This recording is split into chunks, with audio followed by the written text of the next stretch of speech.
अस्सलाम वालेकुम students. Last time हमने ट्रुथ टेबल के बारे में पढ़ा था कि एंड और जो थर्ड था हमारे पास नॉट, उनका ट्रुथ टेबल क्या होगा और उनकी वैल्यूज़ या आउटकम्स क्या होंगी। अब जो हमारे पास न्यू टॉपिक है वो है truth table for complex Boolean expression. इनके कॉम्प्लेक्स बूलियन एक्सप्रेशन के लिए आप उसको कैसे यूज़ कर सकते हैं। तो यहाँ पर जो हमारे पास अवेलेबल है डेफिनेशन, उसमें ये बताया गया कि it helps complex Boolean expression to sort out. उन कॉम्प्लेक्स बूलियन ऑपरेशन या एक्सप्रेशन को सॉर्ट आउट करने में ये हमारी हेल्प करता है। तो यहाँ पर जो आपकी फर्स्ट स्टेटमेंट है P it is not raining, और जो सेकंड है टुडे इज़ संडे। अब हमारी स्टेटमेंट ये होनी चाहिए कि इट इज़ नॉट रेनिंग और जो क्यू है वो है टुडे इज़ संडे। लेकिन कंप्यूटर या प्रोग्रामिंग की एक टेक्निक है रीयूजेबिलिटी, कि हम रीयूज़ करने की कोशिश करते हैं जो पिछली स्टेटमेंट्स होती हैं उनको।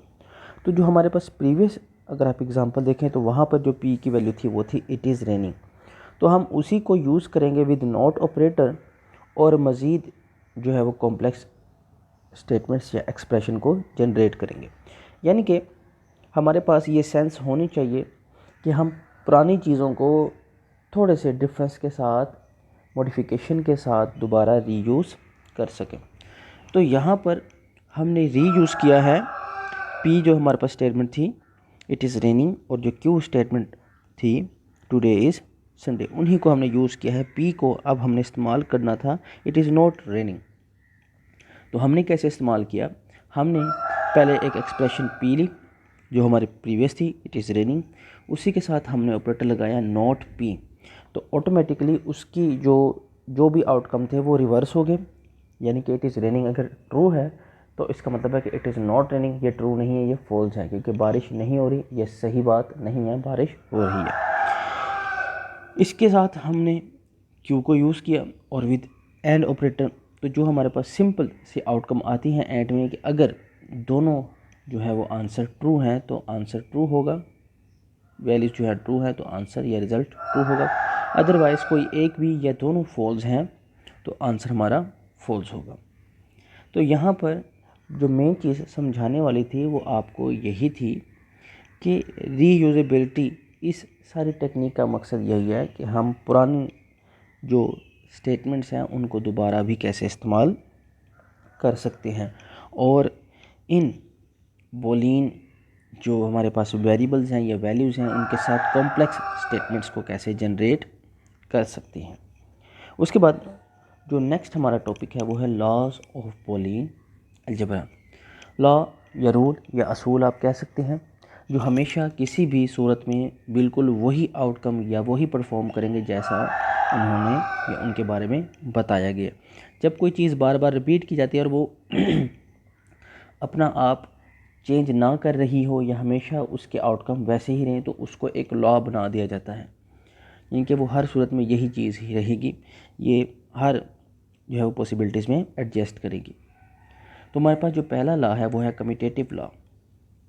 Commutative law states that the order of application of two separate proposition is not important.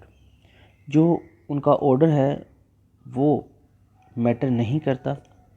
Example दी हुई है कि a dot B equal b dot A, यानी कि अगर हम a और b में से अगर इनका ऑर्डर चेंज कर दें, b को पहले ले आए और a को बाद में, तो फिर भी कोई मसला नहीं होगा। लेकिन with respect to multiplication and plus, यानी कि डॉट एंड प्लस, या फिर and operator and or operator. और नोट की बात यहाँ नहीं की जा रही, क्योंकि नोट ऑपरेटर है ही सिंगल स्टेटमेंट ऑपरेटर, उसमें कम्बिनेशन है नहीं, वहाँ ऑर्डर है ही नहीं। इसकी दूसरी एग्जांपल जो बताई गई है a plus B equal B plus A, यानी कि अगर इन दोनों का डिफरेंस अगर चेंज किया जाए तो कोई प्रॉब्लम नहीं होती। इसका उन्होंने एग्जांपल दी हुई है एंड ऑपरेटर के साथ भी और ऑपरेटर के साथ भी। हमारे पास जो टेबल में वैल्यू हैं वो हैं, ए की जो वैल्यू है वो है एफ टी और टी, और जो बी की वैल्यू है वो है एफ टी। मैंने आपको कहा था कि हम फ़िलहाल जो है वो ज़्यादा कंसर्न जो है वो दे रहे हैं ट्रू वैल्यू पे। अब जो हम कंसर्न देंगे, ज़्यादा जो तरजीह देंगे अपनी, वो होगी फॉल्स वैल्यू की, क्योंकि अब हम एक्चुअल ट्रुथ टेबल की तरफ बढ़ रहे हैं। और ट्रुथ टेबल में एक चीज़ ये भी होती है कि पहले ज़ीरो को रखा जाता है, तो उस अकॉर्डिंग हमने यहाँ पर लिया है एफ़ को। जब टेबल बनाना होगा तो आपने ये देखना होगा कि अगर एक ही स्टेटमेंट है तो उसके दो आउटकम हैं, और पहला एफ़ और दूसरा टी होगा। इसी तरीके से अगर दो वेरिएबल है ए एंड बी, तो उनकी जो आउटकम्स हैं वो टोटल 4 होंगी। उनका जो टेबल आपने बनाना ये होगा कि जो ए होगा उसमें पहले टाइम 2 मरतबा एफ़ और फिर 2 मरतबा टी, और जो बी होगा उसमें 1 मरतबा एफ़ 1 मरतबा टी, और दोबारा से 1 मरतबा एफ़ और 1 मरतबा टी। यानी कि ए में पहले 2 मरतबा एफ़ और 2 मरतबा टी, और बी में एफ़ टी। इसके बाद उन दोनों का उसने एंड ऑपरेटर लिया है। एंड ऑपरेटर सिंपली क्या बता रहा है कि अगर हमारे पास एफ है, दोनों का आंसर एंड में एफ़ आएगा। इस तरीके से एफ़ टी है तो फिर भी उसका आंसर एफ़ आएगा। अगर टी एफ़ है तो फिर भी आंसर एफ़, और लास्ट में दोनों टी हैं तो फिर भी आंसर टी। इसी तरीके से ये तो हो गया ए प्लस बी या ए डॉट बी। अब हम परफॉर्म करेंगे बी डॉट ए, ठीक है। और बी प्लस ए वाला आप ख़ुद ही सॉर्ट आउट कर लीजिएगा, बहुत ही आसान है, ये भी आसान है।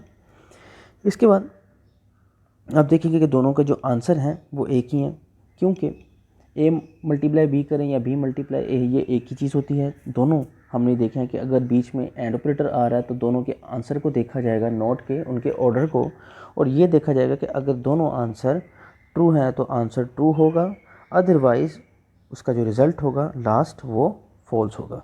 तो वही चीज़ अब बी डॉट ए कर रहे हैं, तो हमने बी डॉट ए को नहीं देखना बल्कि दो स्टेटमेंट्स को देखना है और उनके रिज़ल्ट्स को देखना है कि अगर उन दोनों स्टेटमेंट के रिज़ल्ट टी आते हैं तो हमारा जो फाइनल रिज़ल्ट है वो ट्रू होगा, अदरवाइज़ फॉल्स होगा। और इस तरीके से हमारी जो ए डॉट बी या फिर बी डॉट ए है, उन दोनों के रिज़ल्ट सेम हो जाएंगे। इसके बाद जो हमारे पास टॉपिक है वो है एसोसिएटेड लॉ।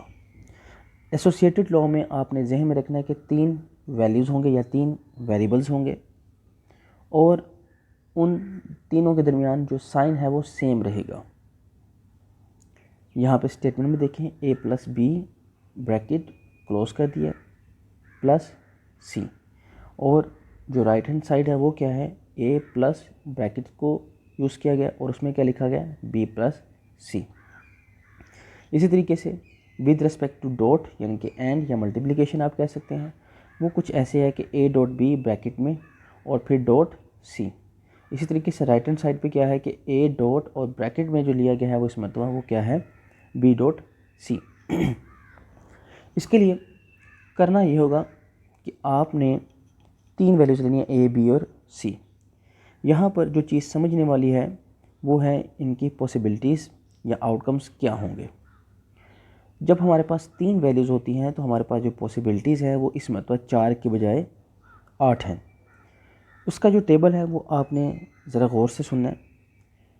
जो हमारा पहला कॉलम होगा ए के नाम से, अब जो हमारे आउटकम मैंने आपको बताया 8 है, तो हमने क्या करना है कि 4 मरतबा एफ़ और 4 मरतबा टी, और बी में हमने क्या करना है कि 2 मरतबा एफ़ 2 मरतबा टी 2 मरतबा एफ़ और 2 मरतबा टी, और लास्ट जो हमारा सी है उसमें हमने क्या करना है कि F T F T F T F T. इस तरीके से हमने अपने 4 पेयर बना के 8 वैल्यूज़ कंप्लीट करनी है। अगर हमारे पास 4 वैल्यूज़ हों तो जो आउटकम है वो कितने बनेंगे, हमारे पास 16। तो 16 आउटकम में क्या करेंगे आप, 8 मरतबा एफ़ लेंगे जो पहला होगा, और 8 मरतबा टी। इसके बाद जो सेकंड होगा उसमें क्या होगा, 4 एफ़ 4 टी 4 एफ़ 4 टी। उसके बाद जो तीसरा होगा उसमें 2 F 2 T 2 F 2 T 2 F 2 T. इस तरह ये आपने 16 कंप्लीट करने। और जो लास्ट होगा उसमें क्या होगा, F T F T F T, और इस तरीके से आपने उसके 8 पेयर बनाने। यानी कि जितनी वैल्यूज़ होंगी आपने वो रेज़्ड पावर 2 में कर लेना है। जैसे अगर 2 वैल्यूज़ हैं तो 2⁻², और अगर 3 वैल्यूज़ हैं तो 2⁻3। आपने नंबर ऑफ़ वैल्यूज़ को पावर में ले लेना है 2 की, तो आपके पास जो आंसर आएगा उतने हमारे आउटकम्स जनरेट होने चाहिए। तो यहाँ हमारे पास जो वेरिएबल हैं वो 3 हैं, तो हमारे जो आउटकम होने चाहिए वो 2⁻3 यानी कि 8 होने चाहिए।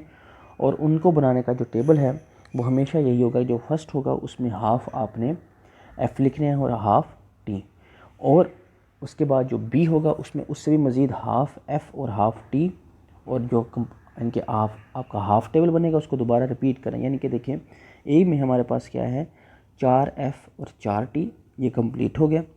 बी में हमारे पास 2F और 2T होंगे, लेकिन अब क्या होगा कि अब हमारी 4 वैल्यूज़ कंप्लीट होंगी। हमने क्या करना है 8, तो हम दोबारा से 2F और 2T लेंगे, ये 4 और 4 8 हो गए। और लास्ट वाले में FT और FT, इसको लाजमी बाय हैंड आप परफॉर्म कीजिएगा, बहुत ईजी है और आपको कम्प्लीटली समझ भी आ जाएगा।